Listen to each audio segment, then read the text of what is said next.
এই মুহূৰ্তত দিব বিচাৰিছো এটা ব্ৰেকিং নিউজ কিয়নো আকৌ কপিলিনৰ বাহনী পানীয়ে ভয়াৱহ ৰূপ ধাৰণ কৰিছে যোৱা 3 দিনৰ পৰা নেৰানেপেৰা বৰষুণৰ ফলত কপিলি নৈত বৃদ্ধি পাইছে বাঢ়নী পানী প্ৰত্যক্ষ কৰক এই দৃশ্য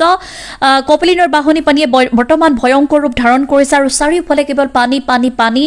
গাঁওসমূহত পানীয়ে চাৰিওফালে ঘেৰি ধৰিছে আৰু বহুতৰে ঘৰ এনেদৰে ঘৰৰ ভিতৰত পানী সোমোৱা দেখিবলৈ পোৱা গৈছে আৰু মৃদুল অসমৰ আমাৰ সাংবাদিক উপস্থিত আছে আৰু আমাৰ কেমেৰাত বন্দী হৈছে এই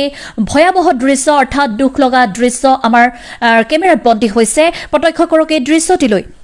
কপিলিনৰ বাহনী পানীয়ে নৈপৰীয়া লোকৰ ঘৰ পানীত এনেদৰে ডুব যোৱা দেখিবলৈ পোৱা গৈছে আৰু জানিব পৰা মতে ওমৰাংচুৰ বিদ্যুৎ প্ৰকল্পৰ 3খনকৈ গেট খান্দক বান্দৰ 7খনকৈ গেট কাৰ্বিলাংপি জলবিদ্যুৎ প্ৰকল্পৰ 4খনকৈ গেট খুলি দিয়াত কপিলি নৈয়ে লৈছে এতিয়া ভয়ংকৰ ৰূপ আমি মৃদুল অসমৰ দৰ্শকসকলক এই মুহূৰ্তত দেখুৱাব বিচাৰিছো দক্ষিণ লস্কৰ পথাৰৰ বানপানীৰ পৰিৱেশ আৰু দেখিবলৈ লৈছো এয়া প্ৰত্যক্ষ এই সমগ্ৰ দৃশ্য আমাৰ বন্দী হৈছে কেমেৰাত আৰু চাৰিওফালে কেৱল পানী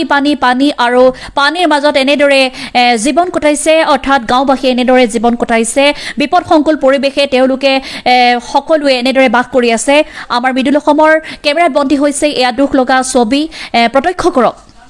পুনৰবাৰ জনাইছো এই মুহূৰ্তত আকৌ এটা ব্ৰেকিং নিউজ কিয়নো আকৌ কপিলিনৰ বাহনী পানীয়ে ভয়াৱহ ৰূপ ধাৰণ কৰিছে কিয়নো জানিব পৰা মতে ওমৰাংচুৰ বিদ্যুৎ প্ৰকল্পৰ 3খনকৈ গেট খান্দাং বান্দৰ 7খনকৈ গেট কাৰ্বিলাংপি জলবিদ্যুৎ প্ৰকল্পৰ 4খনকৈ গেট খুলি দিয়াৰ বাবে এতিয়া কপিলি নৈয়ে লৈছে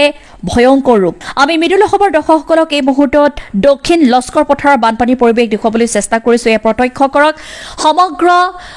গাঁৱতে এতিয়া ভৰি পৰিছে কেইবাখনো গাঁৱত ভৰি পৰিছে এনেদৰে পানী আৰু চাৰিওফালে পানীৰ মাজতে এনেদৰে বাস কৰিছে বহু লোকে আৰু বিপদসংকুল ভাৱে তেওঁলোকে পাৰ কৰিছে সময় অতিবাহিত কৰিছে তেওঁলোকৰ সময় আৰু ভয়ে ভোকে বিয়াহে তেওঁলোকে এনেদৰে থকা দেখিবলৈ পোৱা গৈছে